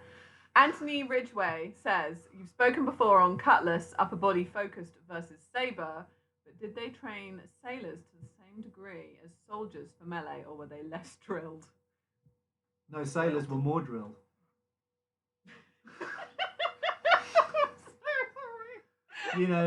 Stuck on board ship for months at a time. They were not very drilled, no. Sorry, you go. Sailors were drilled far more often than sailors, even more than cavalry were. All the evidence suggests that sailors were pretty much the most trained with their swords. Given a good drilling. They were the most trained with their swords of any British soldiers or sailors. Sorry, don't scroll. I was just in the middle of reading. But in addition to that, as extra evidence, I would also submit to you that certainly in Britain, it was often the Cutlass system which came in that then influenced the military, the army system. So, for example, in 1812 and 13, we see Angelo create a system for sailors that then is transformed into the infantry sword exercise of 1817. Similarly, William Towhee in about 1858-59, no, it was earlier than that actually, about 56, came out with a new naval sword system, and then that was emulated as the new infantry sword system. So very often it was the cutlass method that influenced the sword method. So sailors were really at the cutting edge. They were really, certainly in Britain, naval sailors were at the front of martial training as far as swords went. And, you know, certainly for fighting on foot, of everybody in the British Army and Navy, sailors were perhaps, certainly up until about 1860, they were the most likely to use swords on foot. Of course, British cavalry were most likely to use their swords on horseback. Rami Berry would like to know, did Alfred Hutton's fighting sword survive, and is there a description of it? Well, Alfred Hutton didn't have a fighting sword, unfortunately, because he was only in the army from 1861, I think, until about 1870 or thereabouts. So he never saw active service. He would have had 3 different swords, because he first was in a Highland regiment, then he went into the Hussars, and then he was in the Heavy Dragoons. So he would have had at least 3 different swords as a soldier. He undoubtedly had many more swords later as a collector and a fencer. And no, none of his swords have survived in the modern collecting world, as far as I know. Although there are 2 fetish verts in Arundel Castle, which allegedly were used by Alfred Hutton and Egerton Castle in fencing demonstrations, and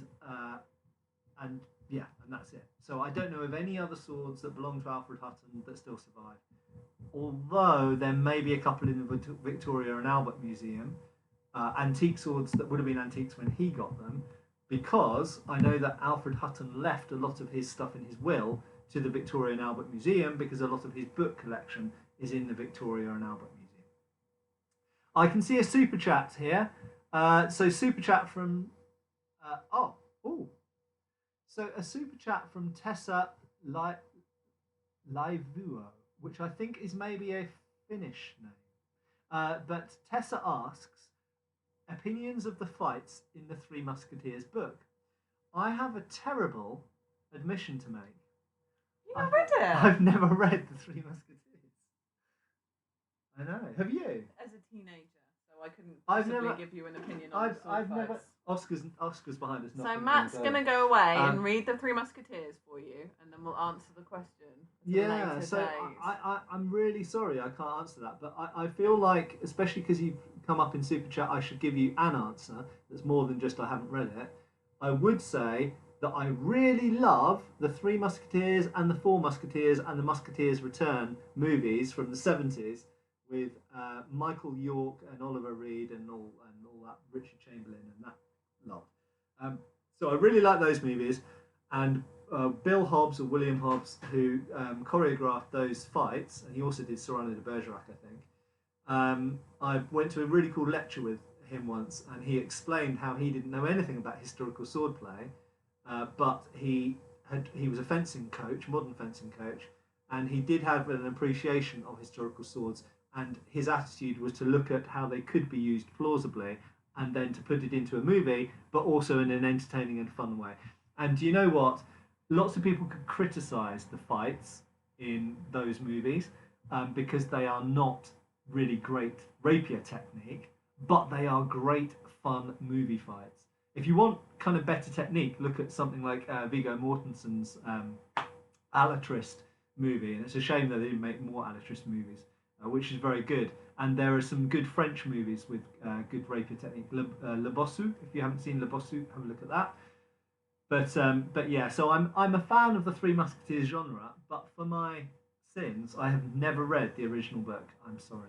Matt spends an awful lot of time reading non-fiction, so it doesn't give him an awful lot of time for fiction. That's the basic point. I have such a backlog of history books to read that I often just don't get around to reading fiction, which is a real shame because I enjoy reading fiction, but I just don't make time for it. Night Squire would like to know why... That's Night Squire. Hi, Joel. Hi, that's Joel. Yeah. Okay. Hi, Night Squire. If you don't know Night Squire... Ty's friend. Yes, Ty's Hi, Ty's friend. We No, like Thai. Go and check out Night Squire channel.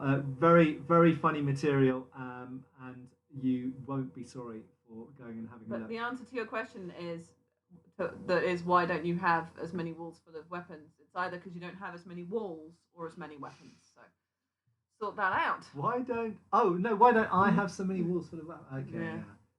What can I say? Very jealous. Well, Paul... I will say that with my other hat on, obviously they're separate businesses, but in my day I'd like job, to sell you some swords. in my day job as proprietor of Eastern Antique Arms, I can help you acquiring more swords for your walls. So obviously visit antique-swords.co.uk. I don't have much stock online at the moment because for the lockdown, as I mentioned earlier, I haven't had much time to process stuff, but I am literally surrounded by stock It's here, insane. so there is going to be lots of stuff going up there soon. And maybe schools will go back at some point in the future, and we won't have to. And we can have time to work again in quite such a horrific manner. I tell you, we will never have appreciated work so much. I always appreciate work. I love it. Paul Friend would like to know if you could tell him how to keep his Lee Enfield bayonet clean.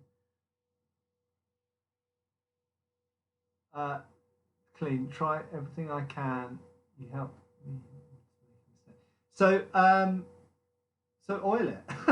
No, but could they describe to him how to oil it? But don't, Well, Lucy, do you want to talk to the camera, and I'll go away and get a bayonet and some oil?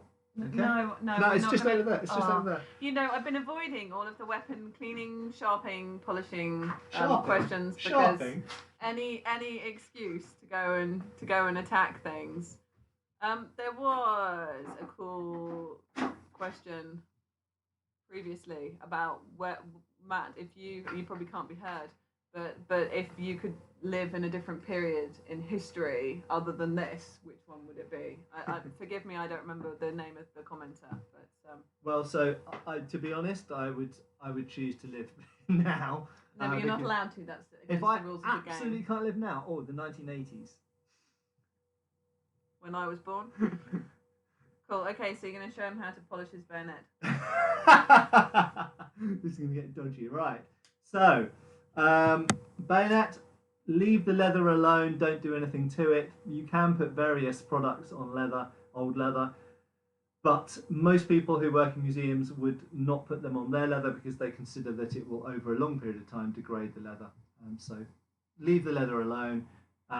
Metalwork. So quite simple. The blade is the thing that most people want to keep preserved. Get your blade, get your oil. You can use gun oil, you can use WD-40. They're both pretty good.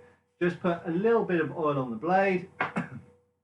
You get a rag and just smear it on the blade, both sides, so you've got a thin film. And you can put a little bit on the other metalwork around as well, the pommel around here. Try not to get excessive oil or any oil if possible on the organic material, so wood or leather that might be around. Make sure you've got a little film of oil on there. Stick it back in the scabbard, and that's job done. Boom. Alejandro Colon says, in your experience, are smaller and shorter fighters better with longer or shorter weapons? Asking for me, not for me, obviously. I'm not short. I am tall, but yes. So, should short people have longer or shorter weapons? Unfortunately, it brings us back to that context point. It really depends who you're fighting and what you're fighting with. So I've seen this discussion come up a few times, and if we look at the historical material, apparently you can. So most people say that a weapon should be proportioned to you. So you don't want a weapon that is too long for you to manage. However, there are apparently, and I can't quote them because I don't know what the sources are off the top of my head, but there are apparently a couple of historical sources which say that the shorter person should try and use a longer blade to sort of balance out their reach disadvantage. I would just say use the longest weapon that you can handle comfortably. Yeah. If you use an oversized weapon, it's like there are certain swords, even you can't see where I'm gesturing to. There are a fuck ton of swords over there. Sorry. So there are a lot of swords over there. Is that metric or imperial? A metric fuck ton of swords. Don't say it again. There are some sabers that Matt has that I would not be comfortable fighting with because they're too heavy, not too long. But I think the same thing applies here. You don't want a weapon that's just going to be impractical for you to use, even if it gains you a few inches. Right, guys. So we're gonna start wrapping this up, but I can see we've had a couple of super chats come in, so I'm gonna make sure I address those. So Dean Hunt, thank you for your super chat, much appreciated. Says, ever seen The Duelists? About 100 times, yes. Yes. It's one of my favourite movies. And what do you think of the fights? They're great. Yeah, I've actually covered one of the fights of The Duelists in one of my movie fight reviews. They are also, if you were listening about 15 minutes ago, they are also done by Bill Hobbs or William Hobbs, who choreographed the Three and Four Musketeers movies and Cyrano de Bergerac and various other things. He's, in a way, most famous for The Duelists. And what's amazing is he had never looked at any of the historical fighting manuals. He purely guessed it based on his Olympic fencing background and knowing the antique swords, knowing the original swords and how they handle and what you can and can't do with them, and looking at period art. And he got it kind of right, or kind of in the right ballpark. So again, there are things we could criticise. It's not like it's textbook Angelo technique or whatever, but he got it kind of in the right ballpark. He got it the right look. And I always recommend, if you want movie sword fights that look quite historically accurate, The Duelists and Rob Roy, highly up there, and Le Bossu, and those are, and basically, I think he did Rob Roy as well. So basically, anything by Bill Hobbs, William Hobbs. Anyway, thank you for your super chat question, and I see another one's come in. It has. Just quickly, Raghup1 would like you to know: spear or sword? Where? Out in an open field. Not in you. Out in an open field, spear. In a forest, sword. In a house, sword. So it's all about context, as always. He has watched D'Artagnan and the Three Musketeers. I have, yeah. I love D'Artagnan. Did you know there's a new version coming? They're remaking D'Artagnan. It's just too exciting for life, isn't it? All for one and one for all. Musket hands are always ready. I missed this. I think I was born too late. The obvious. You're a child. You know that's so wrong, right? What makes the main difference between spadroons and thrust-orientated cavalry swords? That's from Royal Penguin. So spadroon is a bit of a... It's one of those terms, what precisely does a spadroon mean? Personally, I would think really, if you're talking about antique collecting, spadroon refers specifically to a family of 18th and early 19th century swords that have sort of a small sword hilt or a simple knuckle bow and a light thrusting centric blade that can also cut. The big cavalry swords with pointy blades really are more like estocks, I think. But it's like anything. It's just, these are just words, and they're so subjective, and you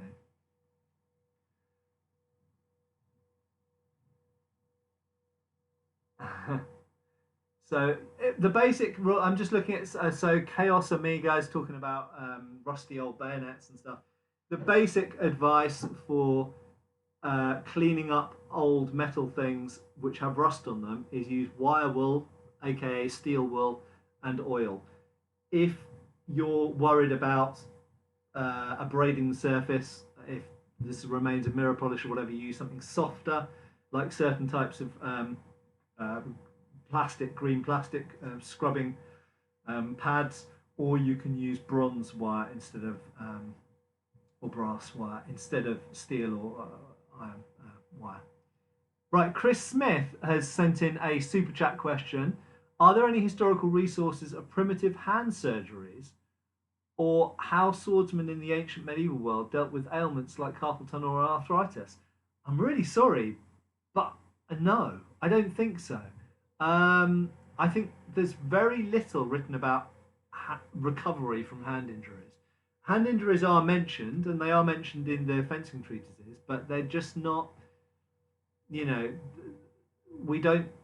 There's not much medical stuff written down from the medieval period. Certainly not that I'm aware of, anyway. The only medical thing that I have ever read about to any great degree from the medieval period and weapon injuries is Henry V's arrow in the face, which famously was extracted expertly by a surgeon of the time. Right. It's jumping around like nuts. Do you want jumping around like nuts? Like nuts in some kind of jumping machine that makes nuts jump. Are you familiar with Josh Harper would like to know. With Joshua Harper. 1864 NCO Spadroon. Yeah, I know them a bit. He inherited one from his dad. The only markings are US 1864 on the Ricasso and CCW stamped on the knuckle bow. Do you know the maker? No, I'm afraid I don't. But you know, not to be facetious, but have you tried Googling it? Because honestly, if I get a sword and I don't recognise the maker's name or initials or maker's mark even, I just go on Google and look for it that way. But also there are various sword pages on Facebook, for example. There's the military and classical Saber page, and there's the international antique sword collectors page. So people might know on there. I don't know American swords massively well, I'm afraid. We don't get a huge number of American swords here. Carsten Fritsch would like you to do a chorizo cutting challenge, which, whilst hilarious, would be a terrible waste of chorizo. Well, I'd eat it off the floor anyway. I didn't tell you, but I dropped some salami on the floor yesterday and I ate that. Things not to be revealed to 422 other people at the same time. Yeah, there are 422 people here. Thank you for joining us. Chorizo doesn't cut very well with a sword because it's very dense. I'm sorry, have you tried? Well, I just kind of know. You just kind of know from handling something. Okay, so I think that, bless you, I think that we clearly need to do some kind of, given that now you've confirmed that you'll be happy to eat it afterwards. Okay, do you want one more question? One more question, then we're going to have to wrap it up, guys. But thank you so much for joining us this evening. There have been, all the way through this, there have been over 400 viewers. And I'm sorry that we've not been able to read out all your questions. There's just not time. Thank you, obviously, to the super chat questions. Always very much appreciated, and all of the other people on the live chat as well. Like just so many comments and questions, and it's nice to see some of you chatting from each other as well, and I like answering each other's questions and chatting as well. So that's great. That's what it's all about, and hopefully this makes lockdown a little bit more bearable, and we'll do another one of these when we can. So last question, Lucy, where's a good one? Kieran would like to know, if someone that wants to get into the hobby, are there good blunted historical swords to practice? Yes, there's loads. There's absolutely loads. There's absolutely loads. And what we tend to look for is not just a blunted version of a sharp sword, but they're specially made blunts, so that they will have thickened edges, but they will still have the same weight and mass distribution as a real sharp sword, but having blunt edges, which means you have to have a different cross section, you have to engineer the blade in a different way, and of course you have to have a safe point, usually with a roll tip or a nail tip or something like this, and the blade has to be flexible so that when you thrust someone, it's not just like going to break their ribs, but it will actually absorb. Do you remember wooden wasters? Oh, and shinai as well. Oh. Yeah. Back in the day, we used to use wooden weapons, and yes, they just bam, they just stop. So absolutely, there's loads of different makers for HEMA weapons, and the quality. I mean, I've been doing this for over 20 years. The quality has gone from basically us having to use reenactment weapons, which are not really good for HEMA. And they've just gone to better and better and better, and they're as good as their historical originals now. Right, okay, so we are going to have to sign off there. Thank you very much for joining us this evening. Thanks, everybody. Thank you to Lucy for helping me manage both the chats at the same Mostly time. scrolling, got a sore hand now. Thank you very much for the, obviously, the super chats. Thank you for following the channel. Thank you to the Patreon patrons and everyone else out there. Thanks for watching, and we'll see you again really soon. Bye. Cheers, folks. Bye. You sure?